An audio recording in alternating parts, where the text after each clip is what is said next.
The first Thanksgiving. American schools generally teach a conventional story about the meeting of pilgrims and Indians that finished with an amazing dinner. The end. But there's more to the tale.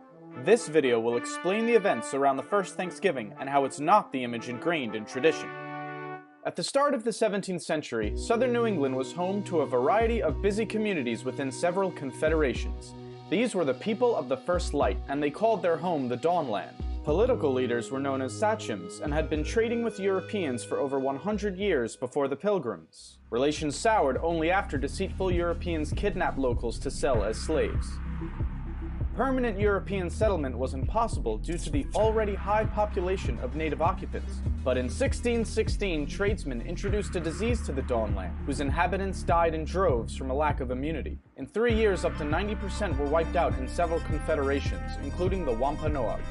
Their head sachem, Massasoit, was aware of how close they were to being subjugated by their unafflicted enemy, the Narragansett. He was determined to save his people from such a fate. This was the political world the Pilgrims were about to enter. The Pilgrims were not called Pilgrims by their contemporaries. They were known as Separatists, a branch of the English Puritans. King James hated Puritans and began persecuting them in 1604, so the Separatists fled to Holland, where they were free to worship. But because they feared losing their national and communal identity, the congregation wanted a new place to plant their church. They decided on America and asked King James for a patent that would grant them rights to build a colony. They planned to make a profit catching fish to pay off the debts to their investors. The Mayflower set sail on September 6th. 2 months later, Cape Cod was spotted and 16 men were sent ashore to inspect the area. Unfortunately, the settlers didn't know how to fish and food was running out. They resorted to stealing from graves, homes, and storage pits to keep everyone alive. Then came their first hostile encounter with natives, but no one was killed. On December 12th, they reached New Plymouth. They did not land on any specific rock, but folklore insists they did. Construction began in January. By winter's end, 44 settlers would be dead from bad conditions. In March, they were surprised when a man named Samoset walked into New Plymouth, greeting them in English. He told them they were building on top of a village called Patuxet, whose residents had all died from the recent epidemic. It belonged to the Wampanoag, and their chief, Massasoit, was watching them. The settlers were eager to trade, so 5 days later, Samoset returned with furs and companions, including Tisquantum. Known famously as Squanto, he had come to tell them in perfect English that Massasoit had arrived. After years of dealing with Englishmen, the sachem did not trust the newcomers. Edward Winslow was sent to be a hostage and declared the settlers' peaceful intentions. Satisfied, Massasoit walked into New Plymouth and was regally greeted by the governor. A peace treaty was created, ensuring mutual protection if attacked by enemies. With the help of Squanto, New Plymouth settlers began to fare better. He taught them how to grow crops and was absolutely vital as an interpreter. To the Separatists, he was a gift from God. But in fact, Squanto had been kidnapped from Patuxet in 1614 and shipped to Spain to be sold into slavery. He ended up in London at the home of a merchant who taught him English and arranged for Squanto's return to the Dawnland in 1619. But Patuxet was now gone, wiped away by the epidemic. Massasoit took him in with suspicion because of his years abroad, but needed a translator to parley with the newcomers. He eventually sent his warrior Hobamok to live among the settlers and keep an eye on Squanto.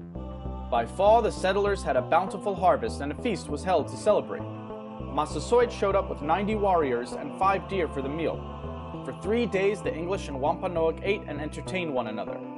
This was the famous first Thanksgiving children learn about in school. However, the word Thanksgiving would not have been used by these settlers to denote a harvest feast. For Puritans, a day of Thanksgiving was a day of fasting while giving thanks to God in prayer. But the story of Pilgrims and Indians does not end here. During New Plymouth's first year, Squanto had been up to something. Realizing his substantial power as the only English speaker of his people, he conceived a plan to overthrow Massasoit. He persuaded locals he could command the English to make war or peace at his will. Hobamok was suspicious of Squanto and warned Governor Bradford. Soon enough, they discovered Squanto's plot and informed Massasoit, who was furious. He demanded Squanto be handed over for a swift execution. Bradford refused. The interpreter was too valuable to give up. But according to the treaty, Squanto's life belonged in the hands of his sachem. Bradford finally conceded. He was about to hand over Squanto when an unidentified ship appeared. The alarm it caused delayed Bradford and worried Massasoit's envoys. Angered and impatient, they left. The ship carried 60 Englishmen planning to build a colony near Boston. They abused the Massachusetts locals, initiating a conspiracy to kill the colonists. Warned about the plot, New Plymouth's leaders launched a preemptive strike to save their impudent countrymen.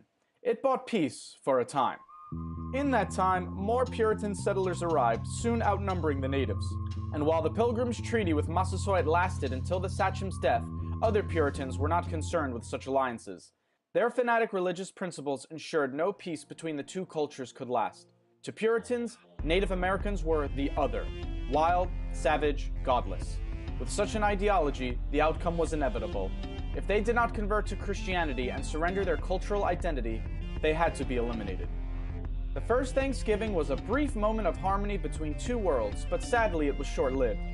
The capitalist opportunities the Dawnland presented, combined with zealous puritanical beliefs, were incentive enough to wipe away the native inhabitants. There is nothing wrong with sharing a feast of thanks with loved ones, but remember the true events that started the holiday, and not the fairy tale.